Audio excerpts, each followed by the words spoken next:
guys, we're back at it with a few more pieces to the puzzle. Today, I got in the coils that we're going to be switching to. These are coils for an R8 Audi, so they're basically Volkswagen coils. They're smart coils. They have the igniter is built in. So the main difference is going to be that this is going to be sequential ignition compared to what it was, which was wasted spark, where you have, there's only 3 coils here, and they basically fired twice to cover 2 cylinders. So you'd have 1 and 6, 2 and 4, and 4 and 3, I guess. I'm not 100% sure, but that's kind of the way this works.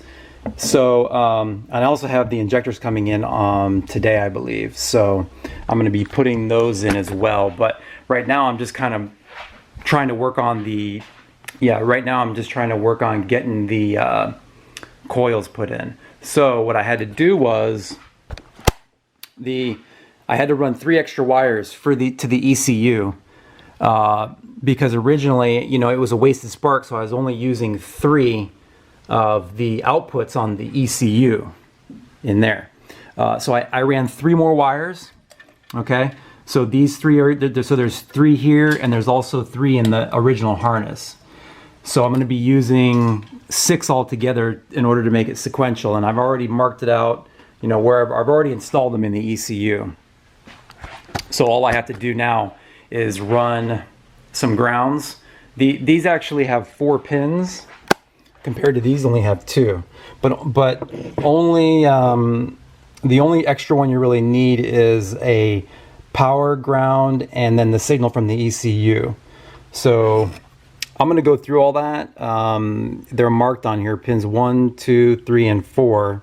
I believe I have it on my phone. So yeah, what I did was I found it online and then I just put it on my phone so you can see that where each pin goes to. 1 is 12 volts, 2 is the signal, and 3 would be the ground and another ground. So they're both grounds really. 1 is an ECU ground and the other one is to like the head. You run a bolt to the head. But I'm going to ground both of those together. I believe you can do that. So I only really have like 1 extra wire to run these coils. So yeah, I've read a lot about these coils. These are pretty good. When you start running higher boosts, what happens is with these stock coils is you have to start, you have to run such a small gap in your spark plug in order to keep it from blowing out. When you start getting in like the 20 pound, 25 pound, boost range, the spark blows out. So in order to get away, get around that, you have to, you basically have to make your gap so small. Let me turn the light on here. You have to make your gap really, really small in order for the spark not to blow out. Well, with these, you get more spark energy, so you don't have to do that. You don't have to gap it down as much. Okay, so this is going to be a better setup altogether. And this way also, what you can do is with that ECU, you can do individual cylinder timing. So let's say, for instance, I ran into this issue years ago with my race car with distribution problems. Okay, when you're running nitrous, not all cylinders are going to get the same amount of nitrous. There's just no way. And here's a good example of that. I think I've said this in a video before, but so we get some light here. So if you look at the way my nitrous comes in, my nitrous shoots in directly here at 900 psi. Okay, so imagine this number 1 runner here is a U-turn. This comes in and is a U-turn and actually comes backwards.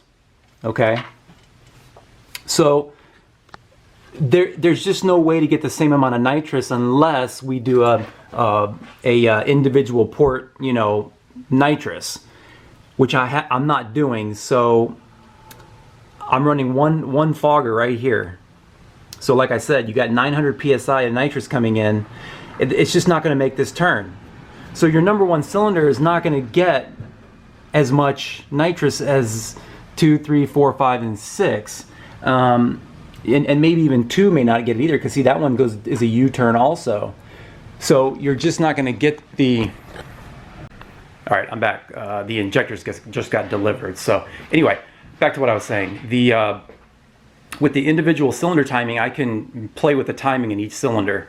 If one cylinder looks a little lean, like I'll read the plugs, and if one cylinder looks a little different than the others, I can adjust timing in the ECU. So that's a good benefit. And so yeah, it's really a pretty easy procedure. You know, I'm just gonna wire up each one to the correct one here. I have to make a few adjustments in the ECU in order for it to, you know, work with this instead of the wasted spark setup. And then we're going to, like I said, I just got the injectors, so let's check those out.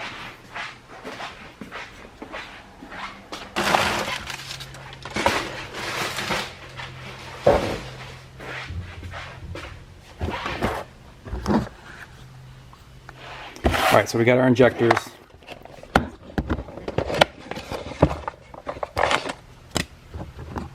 Okay, so these injectors are the ID1050Xs, okay? And they have the 11mm top to fit in the stock rail on the JZ.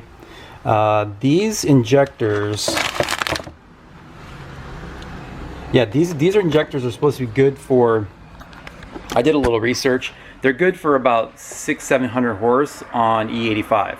So these will be perfect for us because with this stock 1J, I don't plan on going any more than that. Like 600-700 horsepower is pushing it on this stock, you know, stock block, stock bottom end, stock everything. So yeah, so I'm gonna go ahead and get these also installed. This should be pretty easy. It comes with the little connectors to wire up. It's pretty straightforward. I mean, that's really something easy to do. So, all right, let me get to work, and I'll come back when I get some of it kind of situated and how I want it.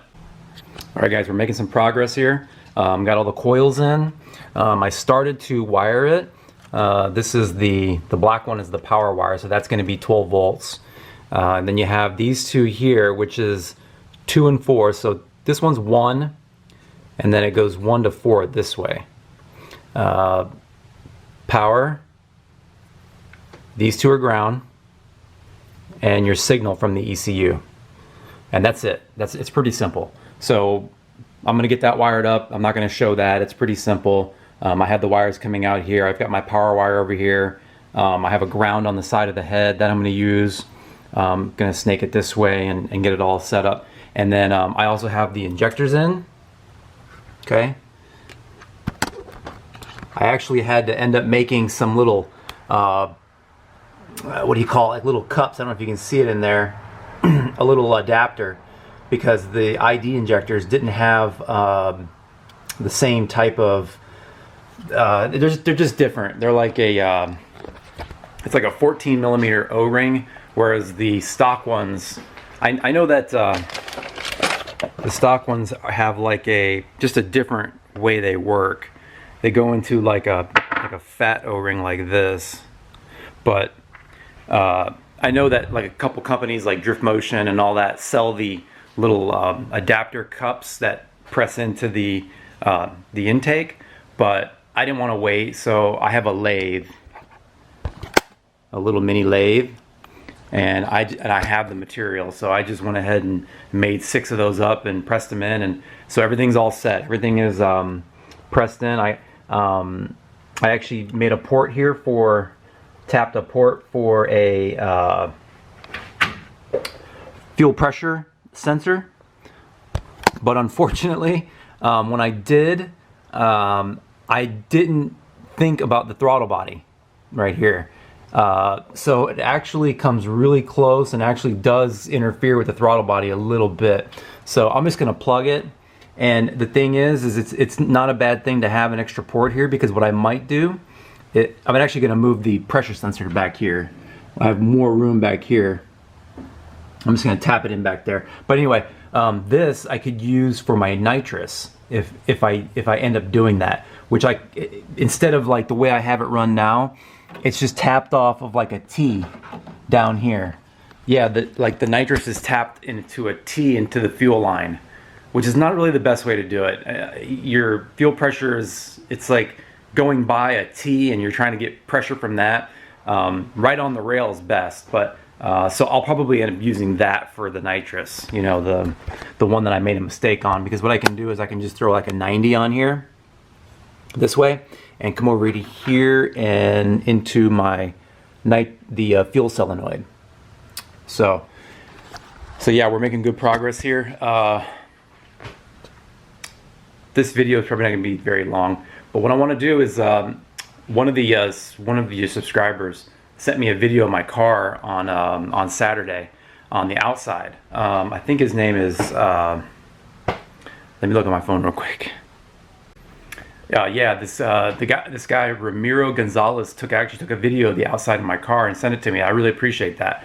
If you're watching, thank you. So I'll put that in here. You guys can check it out. It's a little bit far away, but it shows like the outside of the car, you know, making a pass. So, but anyway, oh, and also we have a line lock I picked up.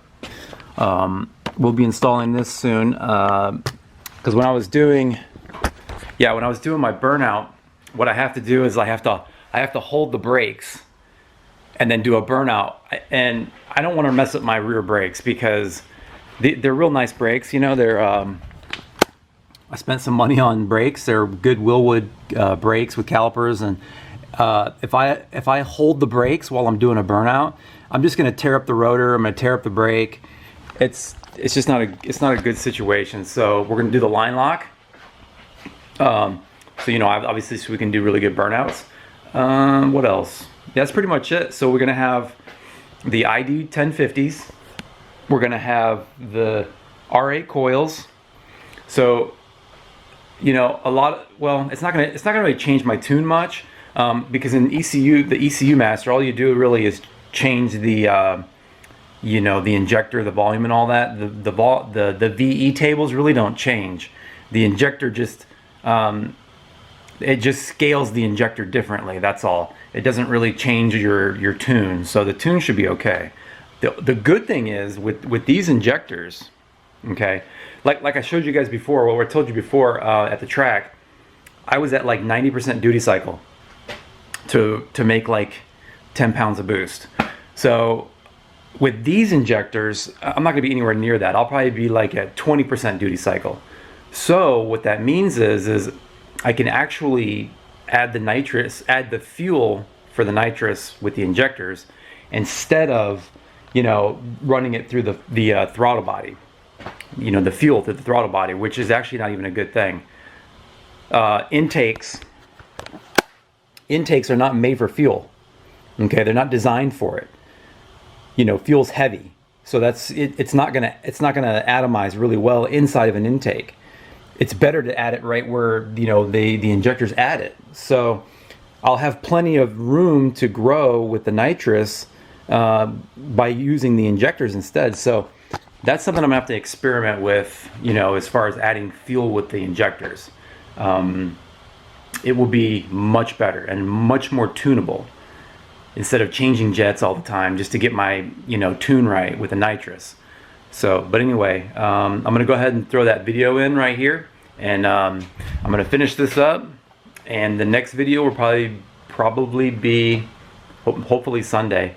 I'll be taking this back to the track, and we'll get some better video because it's gonna be daytime. So, but anyway, enjoy this video, and I'll check you guys later.